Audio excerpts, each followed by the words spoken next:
to Leap Taken. This is Mika. Here at Leap Taken, I talk about all things witchy, craft-related, law of attraction, manifesting, esoteric, and everything else in between. And this is a witchy morning routine video. It's more of a sort of lazy approach, or I should say not hurry, not rush approach to me starting my day.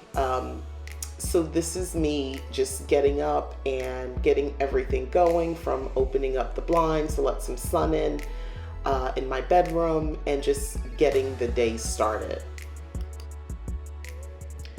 So it's time to make the bed. I find that's one of the best ways to have a really positive start to my day. That's a herbal pouch, smells wonderful by the way, that I keep for the purposes of helping with astral projection and any dream work. But yeah, I find that making my bed every morning, or almost every morning, regardless if it's the weekend or a weekday, is super helpful for me to kind of start the day fresh. There's something about knowing that I've done this task and it starts the day. It seems simple. I wasn't always like this. When I was younger, I did not make my bed. And as I got older and was a mother, I would, especially as a single mom, I made my bed when I got home from work. It was so weird. It just wasn't enough time in the morning. But at this part of my life, my children are grown. I don't have, my morning routine is nothing like what it used to be with little kids going to school. Or even homeschooling for that matter. So now, things are a little bit different, and I can sort of ease into my mornings.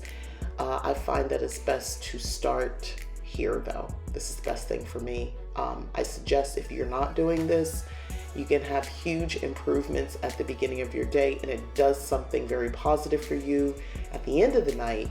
When it's time to get into the bed looks more inviting, and that helps. It really helps psychologically, emotionally, and I believe even spiritually.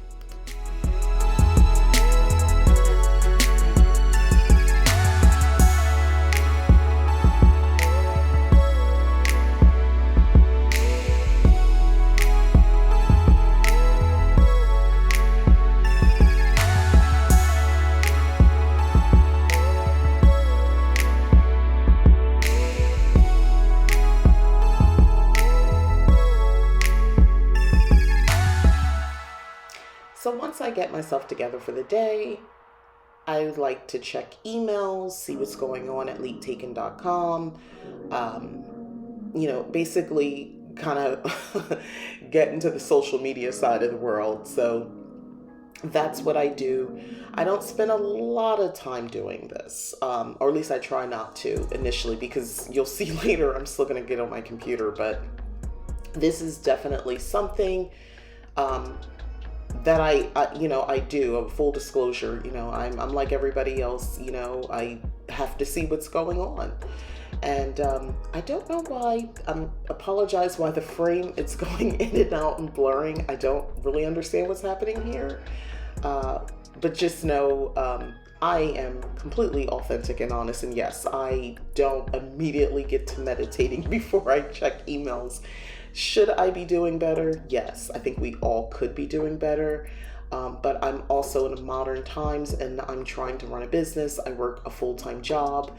I'm a leader of a coven, an unofficial coven as well. I am someone who creates content here at YouTube, Instagram, eventually TikTok when I finally get it together over there.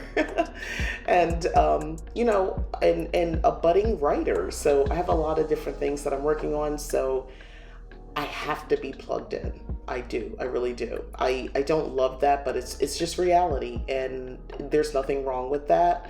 I work it into my life, and I give myself grace, and I give myself permission, to not have guilt about what modern life is. It just is what it is.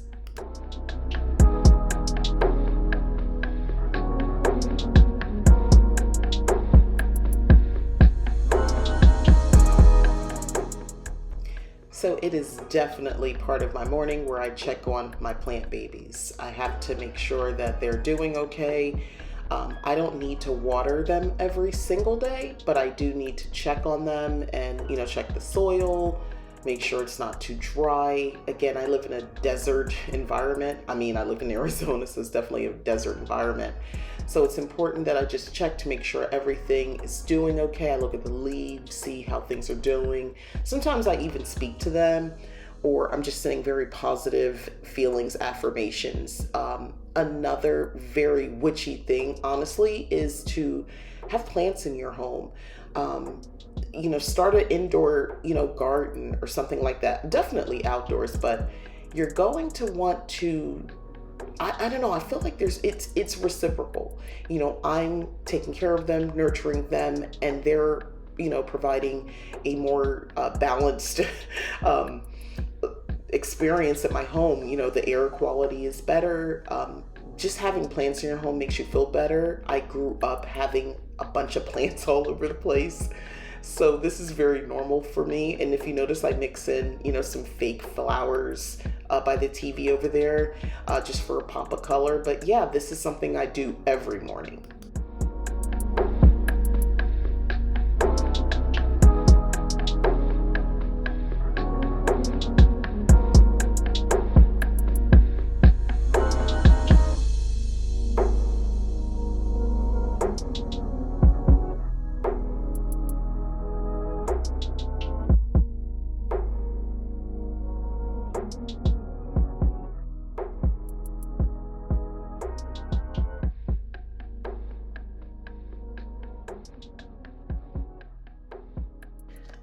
So most mornings, if I've had a ritual or I've done some work, it's time to sort of clean up my working altar. This is where I do most of my magical workings for myself, with others, for others. So it's time to sort of put everything away that I had out, either the night before or the weekend before. Sometimes I don't get to it right away. That's okay. But when I have something that's sort of ongoing, I like to go ahead and, clean up, and you'll see in a moment, I'll sort of light spell candles and things like that sort of have this prolonged effect that it's important that I keep working with it for days after the initial working or the spell that I cast. So yeah, that's what I'm doing here. And this is also very good, sort of to take this approach first thing in the morning. Obviously, there are some things you're going to work where it makes sense to do things in the evening. But for me, in the morning, I sort of like this time where the sun is up and I just feel like it's fresh, and you're just taking that energy that you raised, that energy that you put into the candle, and you're getting a fresh day to reactivate it, so to speak. So I'm just cleaning up and preparing for a magical day.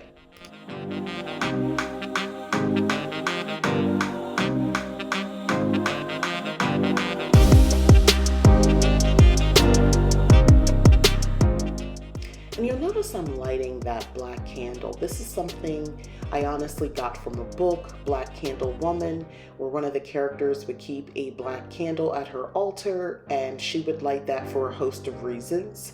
And it's important that it's like a thick, big black candle. I like it because I want to use that for the purposes of absorbing any negative energy, any residual energy. I do a lot of work in here. Right now I'm using it to sort of take any negativity from these cards. This is a brand new deck of cards. They've been cleansed with the moonlight this past full moon. But I wanted to go ahead and, just get any residual energy, because I've had these sitting like, they come from the store. They've been in my hands. I want to make sure I'm not putting any negative energy. But yeah, that candle is multi-purpose for basically absorbing. I don't work the candle with any oils, herbs. It's just a simple black candle. The whole purpose is to just absorb any negative energy. It burns clean. I'll try to make sure I put a link because I got this off of Amazon, and I think it's important to reference how clean it burns, because it doesn't, I can keep this going. It doesn't make a mess. I don't have it burning constantly and all the time, because I don't feel like I have that as my experience, where I feel like I'm constantly needing to absorb negativity. But hey, life happens, things happen, emotions happen, things that happen to you, and there's it feels negative, so I'll come there and so to speak, lay my burdens at the altar and let it get absorbed with that candle.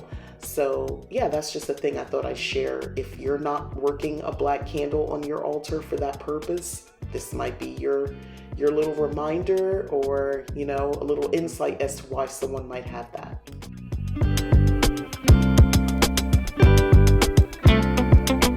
No.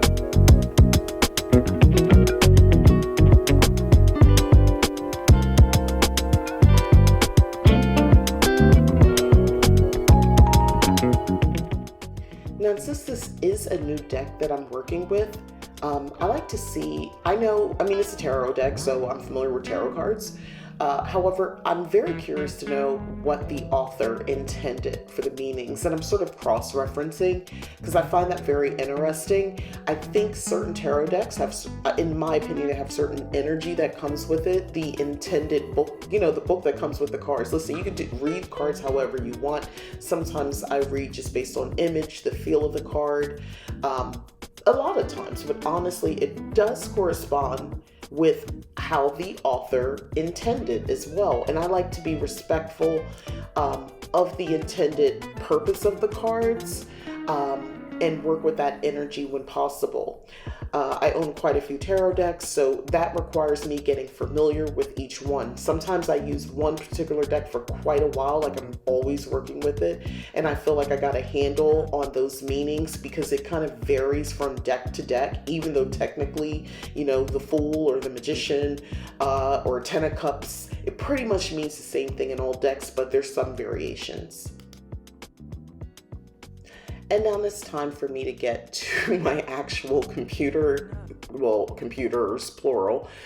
There's another set of monitors over to the right that you're not seeing right now, but this is my personal computer. And you can see I have cards there as well that are giving me a message from, days ago. I think that energy is still there. So I like to keep those up to be reminded. So yeah, I am not really a messy person, but my office is becoming extremely cluttered with books, sticker books, notebooks, planners, tarot cards. So I am in the process of sort of organizing and planning. A lot of things are sitting out still, but I have to get through with my day. So I'm just showing you real life here.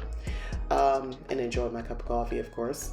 But yeah, I am working on getting this room a little bit more tidier. I feel like it's getting away from me. Another thing that I like to do is have my plans. This is my planner that I'm flipping through, and I'm sort of setting my goals. This is my goals planner that I want to work, yes, including magical goals. I write those things down, and I think it's important. I think it's important to set up your day with some sort of goal in mind, even if it's just to be positive, even if it's just to drink more water. Water is a magical potion. Don't underestimate it. It sustains it keeps us living. It's magical. Whatever that is, but modern witch over here, I'm gonna need to use my computer and get things set up. For appointments, I run like I said, a coven as well. So I like to get into Discord and start communicating.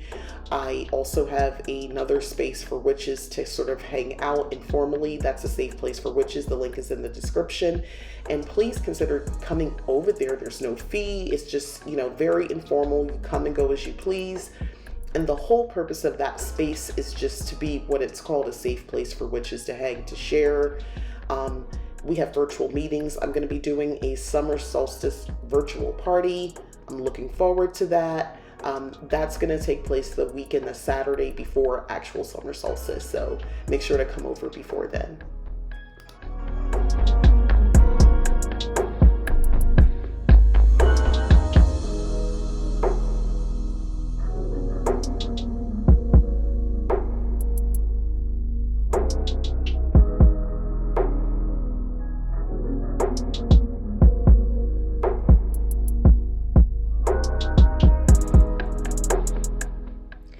So yeah, it's time for a change of scenery. I try not to stay in my room that long. This is one of those mornings I'm not doing the corporate work today, so I can kind of spread about the house a little bit. So just tidying up. I'm gonna have a quick, sort of impromptu meeting with a client, and it's a bit informal. So I'm gonna chill on a couch and take the call. And yeah, this is sort of still the rest of the morning.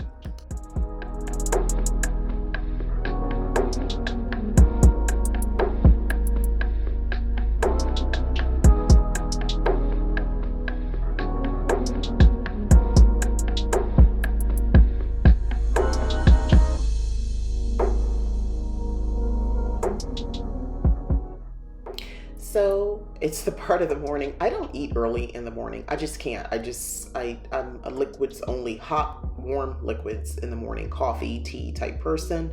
So it's a little later in the morning and I'm ready to go ahead and have something to eat. And this is where I sort of want to talk about seasonal living. Living by the wheel of the year. So that's a bowl of watermelon, and I brought some cherries as well. Don't come for me. I do not. Sometimes I wish I was a more prepared person with everything, where I have, cleaned off the cherries first. So I just take them out and I rinse them as I eat them. I gotta do better, but you know what? After years of being someone who had to do that because of the kids and making it more accessible, I don't feel like doing all the things. But yeah, I find that, eating fresh fruit, the fruit of the season, like this is part of living your craft, living your witchcraft. I live by the wheel of the year, or at least I try to. But naturally, I crave these things, fruits, juicy fruits and juicy cherries and things like that. Watermelon and plums and things like that. Around this time of year, it's just natural to eat that. Then I'll, if I get hungry, I'll eat maybe some eggs or something like that. But it's not because I'm vegan or anything like that. I don't think you have to eat fruit as a vegan. I think we all should maybe be eating a little fruit. It's also good for us. It tastes good, and it's a good way to sort of transition into a bit of a heavier meal by lunch if I'm not eating a bigger breakfast. But it's my way of living a practical, magical lifestyle. I'm succumbing to the desire to have something a little bit more lighter. I think that's normal at this time of year, and I give in to that.